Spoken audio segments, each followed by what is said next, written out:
Tēnā koutou katoa. Thank you, Ange. It's really timely that you talk about some of those talks that I did a while ago, because I'm about to do something that is again requiring me to put my brave pants on and leap before I have safety. So it's actually quite nice to be reminded of that. But thank you all so much for coming along tonight, and thank you Te Aroha for opening for us. So our world is really different than it used to be even kind of 20 years ago. In all of our living memory, I think, apart from maybe Merikara, who's sitting up there, all of us can remember a world that was really different than it is now. And I'm going to share a little bit about how I see that transition and what I think underpins a lot of that change. But also I'm going to share what I think that we could and should do so that we can create a world that has dignity and delight for all. And I'm going to talk through kind of 5 different parts here. First, I'm going to talk about how the world has shifted beneath our feet. Some of it, or probably most of it, is stuff you know, but I'm going to talk about it through my lens. And it's quite a simple lens about how it then impacts what needs to happen next. Then I talk about how we could reimagine Aotearoa, like what those changes actually mean when we step back and think about it. But how to do that, we actually need to recenter humans rather than technology, and we need to learn to think again. And we also need to remember that everyone has to be involved, because we can be now for basically the first kind of time. So the world has shifted underneath our feet. So one of the biggest changes that has happened over the last couple of decades is that it used to be hard to share information, and now it's easy. And that could be anything from the fact that we can order food when we're sitting on our couch, or that we can keep working when we're on holiday on a tropical island when we shouldn't be, or looking at different remote surgery kind of methodologies. Like, so many things across so many industries are all based on the fact that it used to be hard to share information, and now it's easy. And it sounds so incredibly simple, yet it's so fundamental that it impacts everything that sits on top of it. And when you think about communication, so communication being how we share this information, we used to communicate either at kind of small scale in ways that were like getting on the phone to someone, or snail mail, or face-to-face, or if we communicated at scale, it was in a one-direction kind of model, and so it was exclusive. You either had to have an influential role or money to engage in kind of advertising channels. And those were the only options, so small scale for most people, or large scale like newspaper or radio, etc. And now, as we all are aware, we can now communicate with so many different types of channels that it's far more participatory and conversational. And so I'm looking at kind of like the human parts of that, not the fact that it's the technology that's kind of doing it.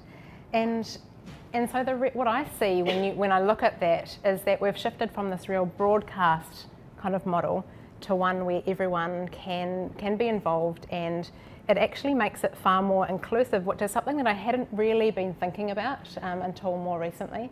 So if you think of people that have a disability like are blind, or people that are shy, or people that might work shift hours and have to be working at night, lots of different people would have been completely excluded from lots of the public conversations that we used to have, because they happened at a certain time and day and in certain places that you had to get to, and only in certain ways, like public meetings and things.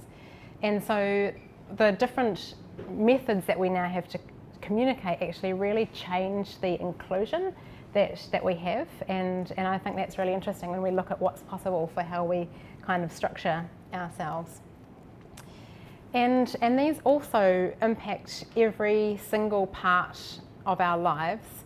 There's our personal lives and our kind of our work lives, but these shifts also really impact our public lives. And if you think about it, we didn't used to have public lives. Like 20 years ago, we didn't have public lives. It was only such a small portion of the population. So the fact that there is now things that can influence our public lives is kind of new. But also this shift in how we share information and how we communicate also impacts how we engage with our more local kind of community organisations, whether it's the schools that our children go to, or our sports communities, or our religious communities, or our points of interest kind of groups, it really changes how all of those groups interact as well. And one of the other shifts that we see, which has been an area that I've been working in with data, is that as it becomes easier to share information and easier to communicate, our expectations around what is shared totally change. We now expect to have access to more information, and it's like we no longer accept that some people can have information that we don't have, and we also don't really accept that others will tell us what we should have access to. We want to be able to say what we should have access to as well. And so some examples of that, if you think of things like Official Information Act requests or open data, 20 years ago they weren't really a thing. I don't even know if OIA requests were legally a thing, were they? I don't know when they kind of came around, but they certainly weren't a thing like they are a thing now, because it wasn't possible. Open data was not something that people were talking about 20 years ago, because you couldn't collect most of the data as it is, but you certainly couldn't share it in an open kind of way. And I was talking to someone recently from the Ministry of Education who said that because I said to her, oh, what happened like back in the 90s, which is when I was at high school. I was like, how did data on schools get collected then? And she said twice a year, in March and July of each year, the schools would either handwrite or type up a little note that said how many students they had and post it to the ministry. And it just totally fascinates me how much has changed, because now we expect to get so much more data at our fingertips kind of because of this. And when we think about this change in expectation, it also means that we have to think about how we kind of retrofit and change the organisations that we run, and to kind of to live up to these new standards of expectation around transparency. And it can be really hard, and it can be really expensive, and it can also be quite scary for lots of people, because most of us that are in organisations at the moment haven't been brought up in cultures of transparency, and it's something that is quite kind of new. And so when you think about these shifts, so this part is all just looking at how, like, you know, some of the human kind of things have changed that have been enabled by technology. When you think about these changes, we're so still only just off the start line, really. Like when we think about how many centuries our existing structures were developed over, and now we're kind of 10 to 20 years into a new way of doing things. And I think we're really lucky, really, in some ways, to be alive during this transition phase, because it means that we actually get to influence what the next kind of world is shaped like. So, but that's also kind of our choice about whether we let it happen to us, or whether we sit back and kind of design for delight about what we actually want to happen and how we want to think about it. And I think that that one of the really important things is about remembering that technology is a tool and isn't the mission. If you think about the last 10 years or so, and we think about all of the technology that's in our face, we're so saturated and distracted by the technology. I still remember being so excited when I could change my calendar app so that it started on a Monday instead of a Sunday, because the US default was Sunday, and then it got, a new feature came out. And you just think of all the like tiny little details that we have fixated on around our digital technology. But then you also step back and say, we live in a country where people are cold and hungry and disconnected, and our environment is not going well. And why haven't we solved these things, but we focus on being able to change our calendars so that we can start those on a Monday? And so I think that there's an enormous way to go, and that we've been focusing on the tech and being kind of distracted by that, rather than actually stepping out and looking at what are our problems and how can we use all of the technology and the data to solve these problems and to understand them, rather than actually just focusing on the kind of the tech itself. So, but to do that, we need to really create space for us to think and to look at the bigger trends. So rather than just looking at technology that's been invented in the last 12 months or new tools and things, to be actually able to step back and go, what's actually shifting here and how does it impact society? We need a real space to do that. Like I've spent the last 5 or so months really stepping back in lots of ways, and from what I normally do, which is go out and do lots of things and meet lots of people and do lots of talks, and actually I've been just trying to think and get my brain focused on what some of the bigger shifts are and what are all the inputs and the things that I've learnt over the last few years, which is some of the things that I'm sharing with you tonight. But for us to realise the impact of what's been already created and what we can do with it, we actually need to create a space to really think about that. And so that's kind of how I see the world that shifted beneath our feet, and that it's not about the tools, it's about what is now possible and how we can use them to serve what happens next. And so I think that it's really exciting to think about, so what does it mean for how we can reimagine our country? So if you think about how we have operated, most of our structures were designed and created in the old world. And so when I say the old world, I mean more than 20 years ago, before the digital kind of technology age. And if you go right back, we used to make decisions in villages, and they may have had hierarchical structures and leaders, but the people making decisions knew face to face the people that were going to be impacted by their decisions. And that's basically because the groups of people were small enough that they would just know who was there and what the impact was going to be. And then as a country, we nationalised, and we have democracy for how we make decisions, and we have a smaller group of people that represent us and make decisions for the whole country, and that's far more efficient than it is to be operating in really lots of small communities, and also means that we can do things with the weight of a whole country. But what it also means is that we have had to accept that there are some, when it was hard to share information, we had to accept that these people would have information that the rest of us didn't have. It wasn't feasible for us all to know everything.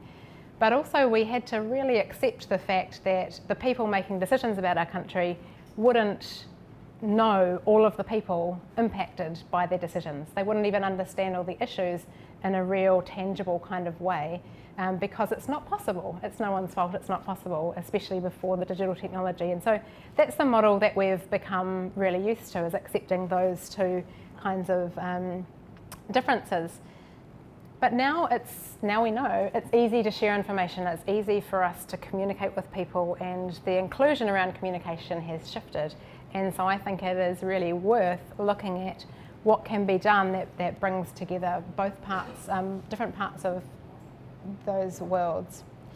And I think that with the technology and data that we have, that we can now look at making decisions both in that distributed kind of model where people make decisions that are closer to the things that are happening, but also when they can be coordinated and understood at a more national kind of level.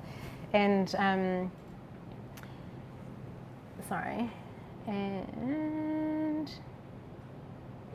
I think that when you look at decisions and how they're made and what the impact is, when they are made closer to the problems, they tend to have more impact and they tend to be kind of better decisions than when they're made at the theoretical or kind of abstract level.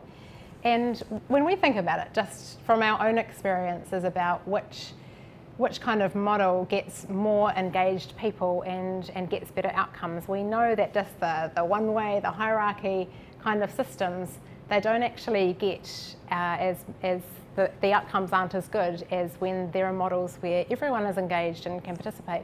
And we see some private sector organisations such as say Spark or Westpac or others that are starting to take on agile methodologies and try and shift the structure that they're doing. And there are going to be mistakes that are made, and they might not be the right approach.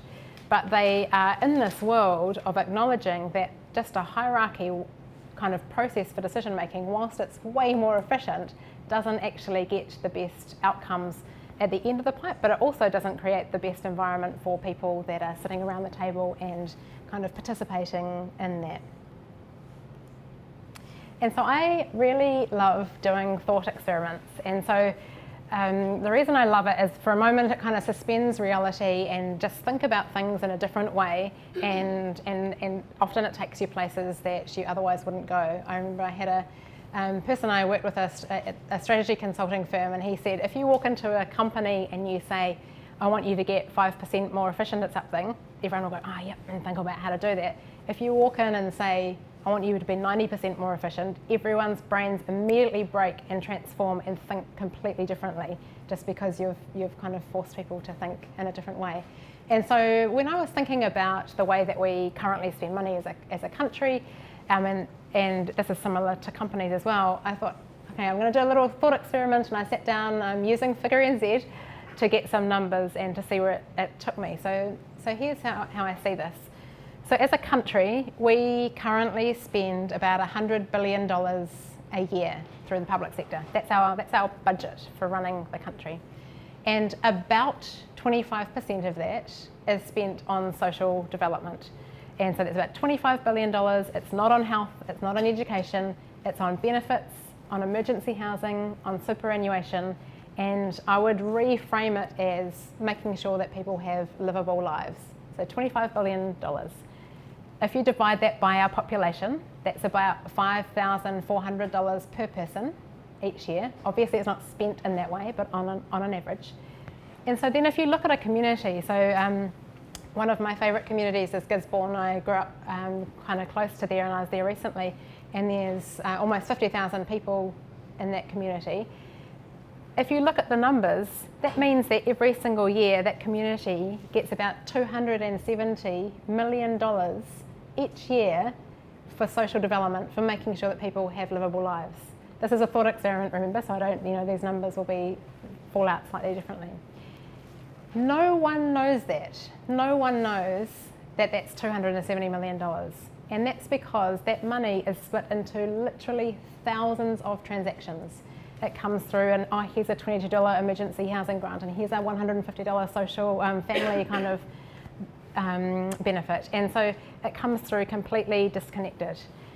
But my underlying belief and very strong hypothesis is if you went to a community like that, and if you had a way of engaging and asking questions and communicating, and you said, what will you do every year with $270 million to make sure everyone in your community has a livable life, the answer would not be split it into thousands of disconnected transactions. And I don't know what the answer would be. I mean, it could be spend $30 million on a vegetable garden that's free for everyone, and I don't know, I have no idea, but my belief is that it's not to split it into thousands and thousands of disconnected kind of transactions. And so it really fascinates me, that thought experiment, when you think, so what does it mean for how communication, information, technology, how does that shift how we can interact with people? Because we know that people, the places people call home, for whatever reason they call it home, we know that that's an area that they care about and will engage in and want to participate more in. And the first time that I started thinking in this way was actually about 8 or 9 years ago, before I started Figure.NZ, and it was because I was a judge for Gigatown, which was the effort that Chorus ran, where communities could put together a bid and say how they would, what they would do with a gigabit connection. And I remember opening up the submission that Gisborne put in, and I just totally teared up. And it was because I instantly recognised from the first page that when a community is asked to identify what it would do to do great things, and it has enough hope that it will actually be able to do those things, that it is so capable of being able to deliver an incredible plan. And I remember thinking in that moment, these people are competing effectively for like a $1 to $3 million prize. That was kind of like the value of it, which was enormous for them. And I just remember thinking, I wonder how on earth much money must go into that community through other lenses, through all the other kind of, whether it's social development or health or whatever. And so now I know one of those is $270 million or so. And it just made me think, what would happen if even 10% of the money was funded in a different way? What would people do, and what would be kind of possible? But to reimagine Aotearoa, it's not sufficient just to look at like one part of the system, and this is what I've realised over the last few years, and I'll talk a little bit more about the data part in a moment. But it's like when we think about all of the things that are affected by this new world that we kind of live in and are evolving to, there's funding mechanisms, there's how we understand what people care about, there's data and information and the quality of that, and there's how people communicate and kind of make decisions and what mechanisms they use. And it is just not possible to just look at one part of the system. When you think about some of the things that have been introduced in the past few years or discussed, things like social impact bonds or the Provincial Growth Fund, different ways of funding at a more community level, what I see is that often they don't end up being very effective because the people that are participating in those aren't armed with the information they need to make good decisions or to understand what needs to happen. And so it ends up often being just the same people participating in the new funding mechanisms, because we haven't looked at how to arm people with information or how to help them make kind of different and better decisions. And so one piece of this whole puzzle is data, and that's the part that I've been focusing on for the last 7.5 years. And that's because I and we, my team at Figure.NZ, we see numbers as a language that holds lots of our stories, and we believe that everyone deserves to have access to those stories, not just the geeks in the corner with the data, with the spreadsheets.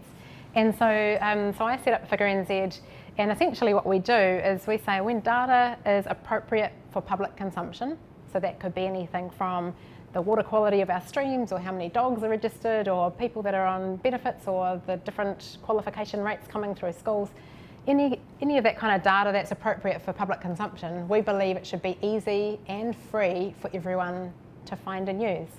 And so with Figure.NZ, I set it up as a charity, and so that it was really independent and have a real independent voice for democratising data. And what we practically do is we take thousands of data sets from all of the different 375 government entities and other organisations, and we clean them up and we publish them in simple kind of chart formats and mapping formats and make it free for everyone to take and use.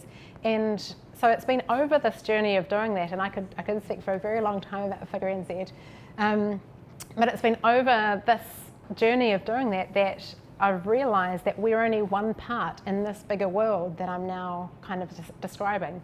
And so as we would start making data available, and then we would start interacting with communities or schools or businesses about how to become data literate, it became really apparent that we can't just solve it by teaching people how to use data. There's a whole lot of other things that need to happen for that to be true. But the things that we think about when we look at data is we see data as something that's a really, really valuable input, and something that's worthy of focusing on because we haven't had it before. But we also think that it's only one kind of input, and we don't believe in kind of like data-driven decision making. We think that decisions should have data as an input, but that other things like our values and our instincts and our conversations with other people actually also really matter as they come into it. And we also, over the years, have become really, really aware that lots of data on the things that we really care about isn't collected. And so much data is collected as a byproduct of a service. So you get on a plane, or you register a dog, or you enroll in a university organisation, and data sets are created almost just as a byproduct. And that's what so many of our data sets are like. And I didn't know to see that 5 years ago, because we didn't even know what data was there. It's only been in the last few years that we're like, oh my goodness, there are so many gaps, and so many really, really important gaps. And it's important for us to be looking through lots of different kinds of lenses.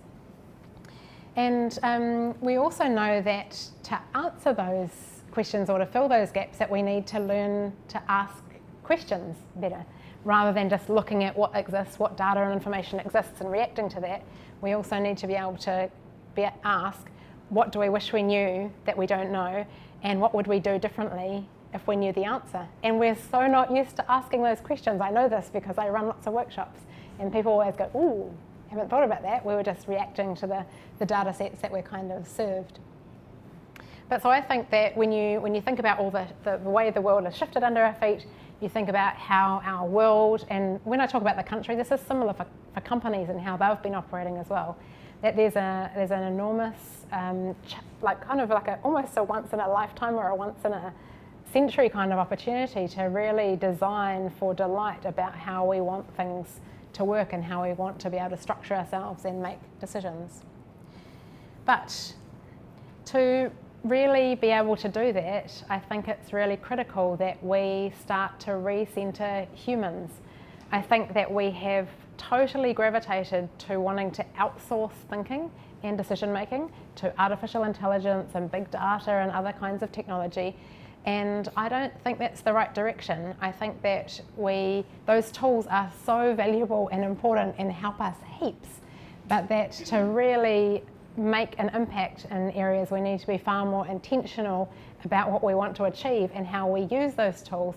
And it's as important to know when to not use data or when to not use one of the tools we have as to know kind of when to use it. And so recentering the humans, I think, is a shift that we are looking at how we can help encourage in our society as well.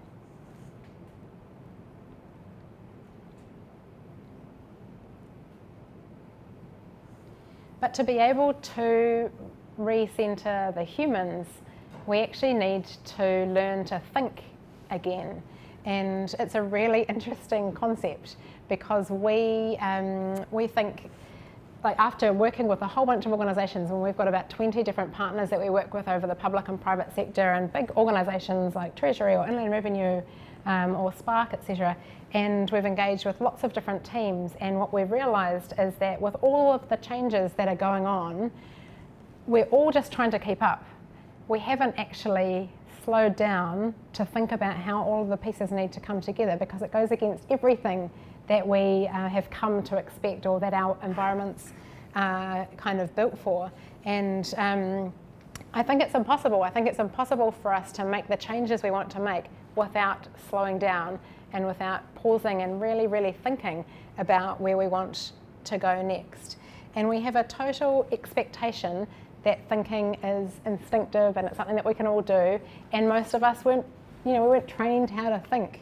I don't remember ever being trained how to think growing up and going to school. But the reason I know that we can be is because when I worked at a think tank for a few years, I was taught how to think. I was taught a whole set of tools for how to think about different scenarios and situations and big things affecting our country and the way that things are done. And there's a whole set of tools that we can learn, but we don't. Like an example of like a really, really simple tool that we all know is like a pros and cons list, which is like a thinking tool, right? And we all get introduced to it at some point. But that's like the most basic of thinking tools, and there are so many more advanced tools that we just never get exposed to, or they only get kind of set for a subset of people about how to think. But it's not enough just to have the information that we need and to be able to think. We actually also need to have environments that are set up to encourage us to think and that make it okay. And so if I like to be specific about some of the behaviours that I think are really important for us to kind of move to, it includes things like taking time and having lapsed time. And I didn't know what lapsed time was before in terms of thinking and decision making, until I worked at the New Zealand Institute. And I remember, just being told you just have to have time, in between thinking, just to let it evolve, rather than trying to write a strategy in 3 days, spread the 3 days out over 3 weeks and just see how much it evolves just from letting that lapsed time happen. Or things like being okay with saying, oh, what does that mean? Or I don't know what that is, and asking questions. But we just absolutely do not have environments that allow people to do those simple thinking requirements when lots of our world was structured, when it was hard to share information and knowing things was our currency. So turning up into a room and asserting something and being confident and being fast and being like, this is what we know and this is what we can do, that was the value that we added. Information is not the currency now. There is so much of it. The ability to think about it and to figure out what the important information is and what isn't is far more the currency, but we haven't really shifted in our environments. I know very few, if any, kind of organisations that actually have environments where people are encouraged to take time or to push back and go, oh, I don't know the answer yet, I need another week. And I know for myself, for the first part of this year, as I was taking lots of time to think, I just felt so guilty all the time. And this is an environment where my board and my team completely trust me, there was zero problem. And I still would sit there feeling guilty for thinking about stuff that was going to have an enormous impact over, our next kind of 5 or 10 years. And that just fascinated me to realise how strong that sense is that we have to be busy and have to be doing output rather than actually just kind of thinking and reflecting. And so society doesn't really value these things yet, but I think it's a really kind of critical thing for us to value. And I don't know how to create environments for everyone to thrive in that way, for thinking to be embraced, but I think it's a question that we need to ask and one that we have to figure out how to answer.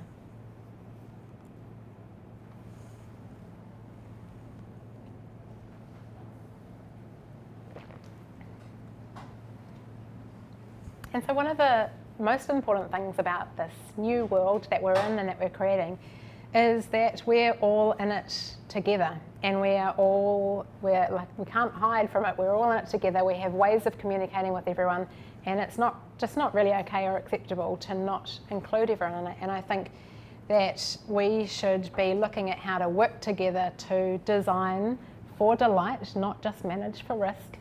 And that starts by understanding what delight is and then working out how to get there, but that's something that we need to do together. And this is what I wonder. I wonder if we have the information that's in good quality, that's shared with everyone, if we have environments where people feel confident and capable of thinking and when they're encouraged to do that, and if we have systems and structures that mean we can make decisions differently and participate in things in a different way, like what is possible? This is the new world that we can start to shape together. And I want to find the answer to that, and my team do, and there's a bunch of us, different organisations, one being Natalie Whitaker, who was the founder of Give a Little, and what she's been working on for the last couple of years under the covers, which is amazing. And there's a few of us, different organisations, that have started to realise that we're all really aligned with building things for a new world, but we hadn't described it. And so we've all been kind of like trying to work on little individual things and realising we can't succeed without everything else shifting as well. And so what we've done is we've drafted a purpose statement that our organisations are all going to adopt as the same purpose, and just to have different missions and visions for our individual organisations. And that purpose is to transition, it's a bit wordsy at the moment, forgive me, but it is to transition the people and communities of Aotearoa to new systems of cooperation that help us to understand, solve, fund and act on our problems and opportunities together, and in ways that bring dignity and delight for all. And the reason we've kept it so wordsy at the moment is because if you look at those different kind of words around understand, solve, fund and act, they become almost different swim lanes about where different organisations fit. So Figure.NZ fits in the understand kind of lane. We're helping people understand problems. What Natalie is working on fits in the fund kind of lane, and there are others that work in different things. And so we are now starting to look at what is that bigger world that we're participating in, so that we can all kind of be stronger and better together. And if it is something that you are interested in too, then we would love to hear from you. Thank you so much for your engagement. It's been nice to see so many really friendly faces just smiling and nodding and stuff. I really appreciate it, so thank you. Kia ora.